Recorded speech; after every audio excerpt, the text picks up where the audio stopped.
Eric Braeden to the desk. Thank you so much for being here with us. Thank you. You know, it's a pleasure sitting here. I watch this damn show all the time. You do? Well, Stephen A. and now Max. Yeah. Did you lose a bet? How did that happen? So, where are the cameras? It's following you. Trust me. Yeah. You're live on the air, my man. Are you serious? Yes, Yeah. yes, you I are. don't see the cameras anymore. Yep, there's cameras. I Don't don't worry. act until I see the cameras.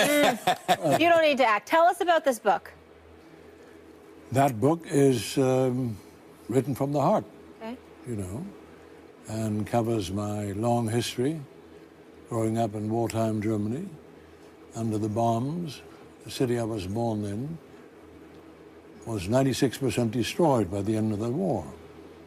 They threw about 500,000 bombs on it during the war. So I grew up with a lot of noise, a lot of scary moments. Mm-hmm. And then it goes to my coming to America at the age of 18, had just turned 18.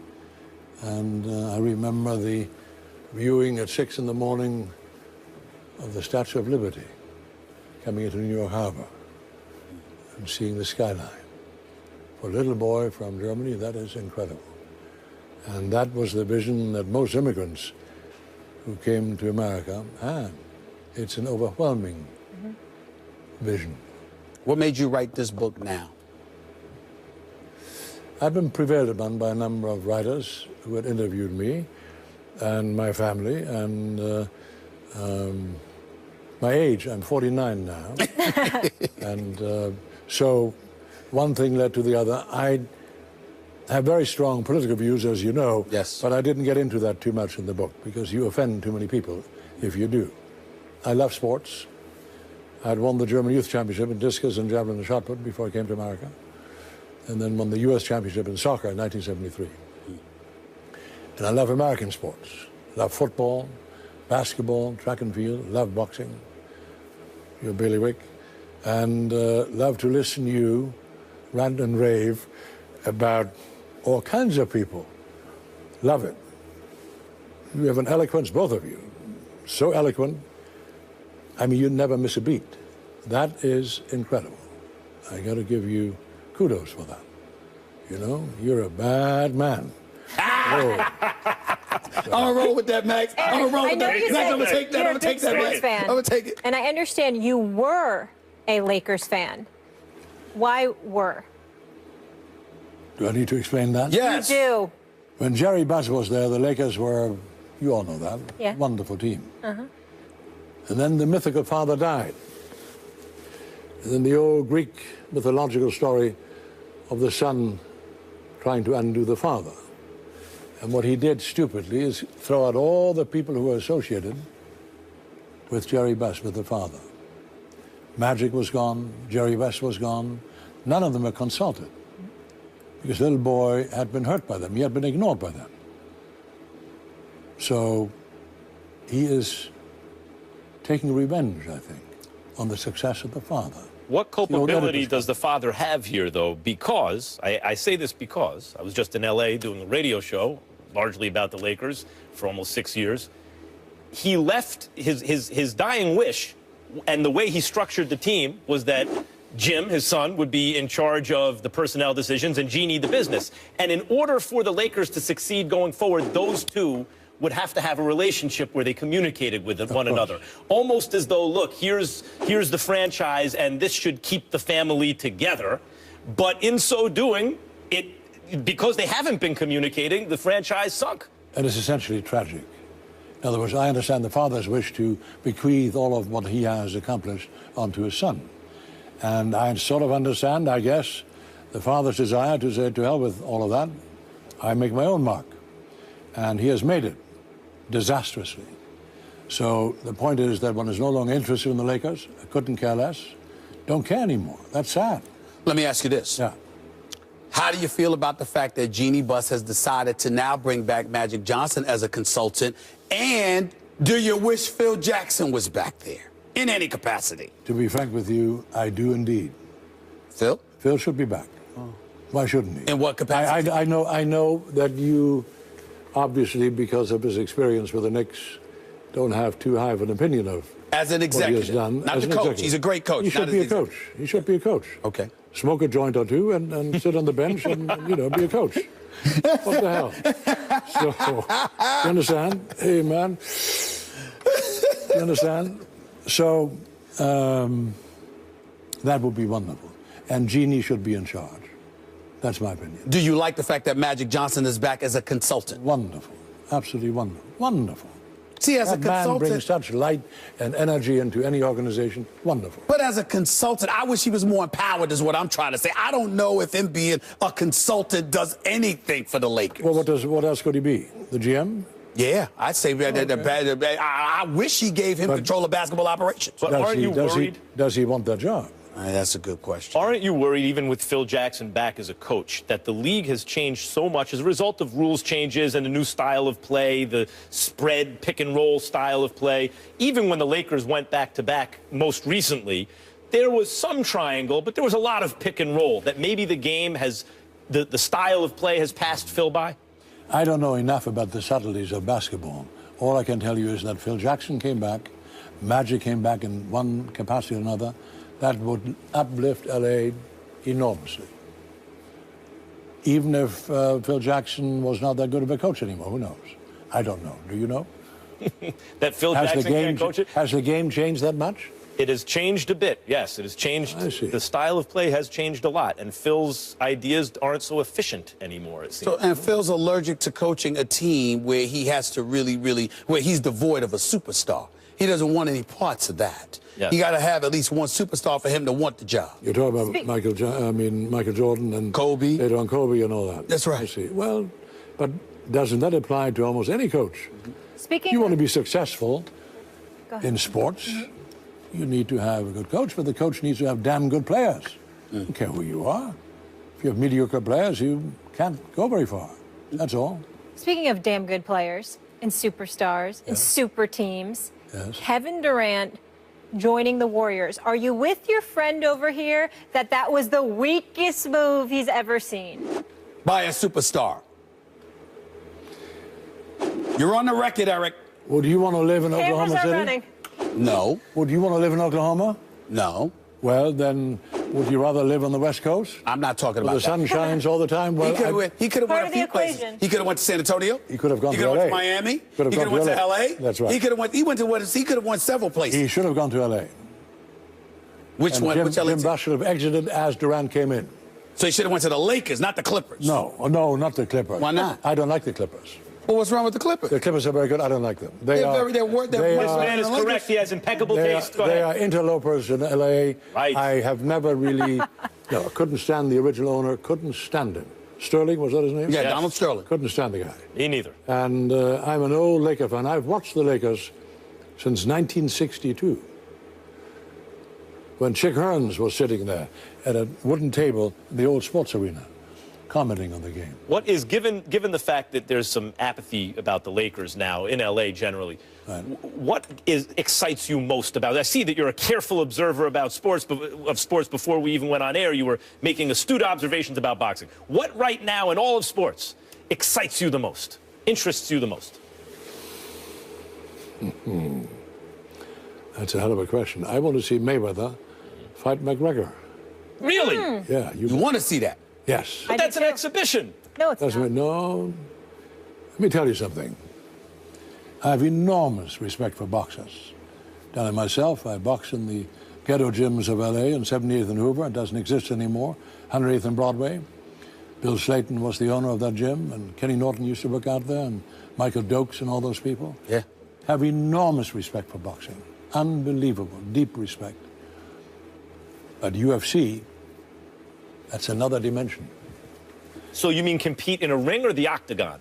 The octagon. Well, no. Wait a minute. McGregor is not just going to box him. Oh, well, then Mayweather has no shot. No, 1 second. If he boxes him, that's a joke. Right. He needs to go boom. But isn't it equally a joke if they are in the octagon? That's right. Why would you want Mayweather in an octagon? That's very unfair. You want to put him in a triangle? Well, why would you want McGregor in a ring? Because he thinks he can beat Mayweather. What? He thinks all he has to do is catch Mayweather, and Mayweather will fall. Mayweather knows there's nowhere on earth he needs to be in an octagon with McGregor, but McGregor thinks he can step in a boxing ring against Mayweather. That's ridiculous. I agree. We got to put him in a hexagon. Split the difference. If McGregor only boxes against Mayweather, he doesn't stand a chance. Right. Not a chance. Well, Mayweather is the most elusive, technically brilliant fighter I remember. Of all time. Watched them all. I think of all time. We got to leave it there, guys. Eric Braeden, I'll be damned. In stores now. You are at the Ford, but we are not done with you. I'm very excited for this next segment coming up. Do you see the smile, Stephen A? We're back here with Eric Braeden of The Young and the Restless. Eric, I got to tell you, that is a fantastic intro. Thank you. right? Except it's on the wrong, on your show it is. Right.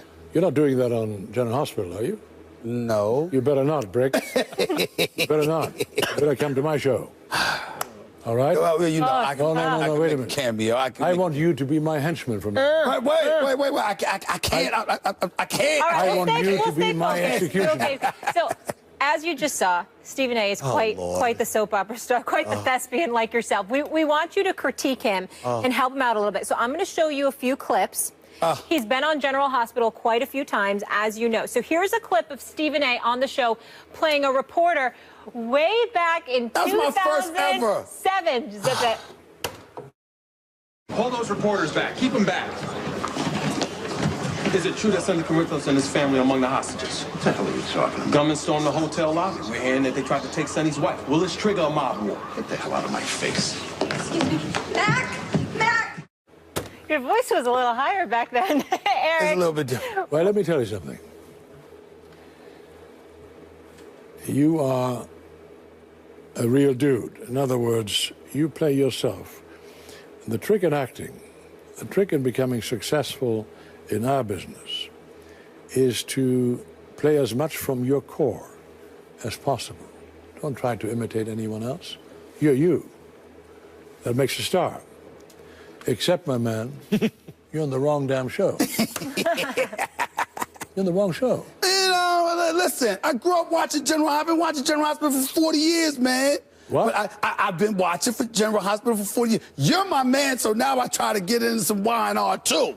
But, you know, I mean, General Hospital is what I did. I can see you already as my henchman, Victor Newman's executioner. You're already getting multiple offers. This is his ego is going to explode, Eric. Then eventually what we can do is put a mustache on you. You take over my part. I sit there. Max and I will. We can work that out. We might be able to work that out. We can talk about it. So, Eric, that was just a quick cameo. Now I want to show you his true character. Now, Brick, the recurring role that he plays on General Hospital, and get your thoughts on his progress. You mean you're playing it without that? You're a bad man, Brick. What did you expect? From you, only the best. What happens next? When a DA gets a call from Rivera, you'll be the first to know. DA's nervous. Rivera's even more nervous. Damn right they're nervous. They pissed you off. Okay, Rivera just hung up, but he's gonna call back.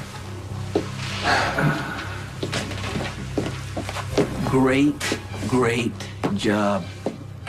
Always a pleasure, Sonny. Always a pleasure. You know, I wanted to make fun of this. I can't. You're good. You are good. I got to tell you. And you're also playing with a very good actor. Maurice Bernard is a wonderful actor. So, but you're good. You're real. The biggest trick in our business is to be real as you can be, given the phony parameters within which we work. That's tough, you know? So, get on the Greyhound bus and come out to L.A. Well, we definitely entertained coming out to L.A. for different reasons, but I definitely squeezed in, an opportunity to moonlight, as a soap opera dude. That wouldn't bother me at all. I put in extra work. We may have to be, first take basis, we have to be in L.A. half the month or something like that. I think so. Through the winter. I think so. Maybe we should just be in L.A. January through April or something snowbirds, like that. All joking aside, I'm impressed. I really am. One more for you. Yes? One more. So our final clip, this is from last week, and it got a little heated between Brick and some other henchmen. Check it out. All you got to do is point and listen. The infrared beam will pick up just about everything else. Almost everything, though, right? Didn't I just say that? I said almost everything. You can't understand the difference. Oh, my bad. I was just trying to, find out its limitations for me and my partner, that's all. But it does need a window, right? I was getting to that. Yes, it needs a window to work. Put that down. They taped our morning meeting. That was Billy Miller in the background. Yes. He came from our show. He's a wonderful actor as well. Yeah. You're surrounded by good people. Yeah. But it ain't Young and Restless. So you're still in the wrong place. Well, listen, here's the way I look at it. Maurice Bernard, fabulous actor. Plays Sonny Corinthos in General Hospital for decades. He's phenomenal. And you're my guy. You're the best. I mean, I got the two best soap opera actors in arguably in American history. Looking out for them, brother. I think I got a chance. And wait, you're on again today, right? Yes, I am. Today. I'm on General Hospital again today. This is getting sickening. I know. It's got to be over. It's getting ridiculous. Why now, for heaven's sake, are you kidding me? This is ridiculous. What show is that? Oh, stop it. Stop it. Stop it. Eric. Competition makes the world go round. That's right. Speaking of sickening, I know we mentioned that you were a Lakers fan, kind of had to jump off because of what we discussed. Is that the same for the Cowboys, I'm being told? I remember the Cowboys, Landry, Roger Staubach. Those were the Cowboys, you know? Yes. And I have a feeling, as much as I admire Jerry Jones for having created this enormous empire, which he has, he should stay the hell out of coaching. I have a feeling that he probably still comes to the sidelines and tells that carrot top, Yes. as you call him, what to do. That's bad. That's not right. Probably calls him now. Probably calls him as opposed to going down to the sideline. Probably calls him. But isn't that the reason that Jimmy Johnson left the Yes. Cowboys? Ego conflict. Precisely. You went carrot top. That's when things go awry. Can't do that. Look at the Lakers. Can't do that. Jerry Jones, enjoy your wealth, enjoy that magnificent stadium, enjoy all the fans you have all around the world, and just stay out of coaching. And what you're saying is that the Young and the Restless, there aren't these kind of ego conflicts like at General Hospital. Is that your Are you kidding me? Are you kidding me? I have been blessed to have been on a hell of a show for the last 37 years. That is unheard of in this business, and surrounded by wonderful actors. Melody Thomas Scott, Peter Bergman, Eileen Davidson, Joshua Morrow, who knows a lot about sports. That guy knows a lot about, you should have him on the show. A lot about sports. Great actors. Christophe St. John, wonderful actor, Braeden James, etc. So, been very lucky. Wow. You talk about a hell of a show. How about a hell of a story, which I can't wait to read your book. I didn't know any about that growing up in Germany and that noise and how that's probably impacts you in terms of your success today. I was honored when he had me do the foreword for his book.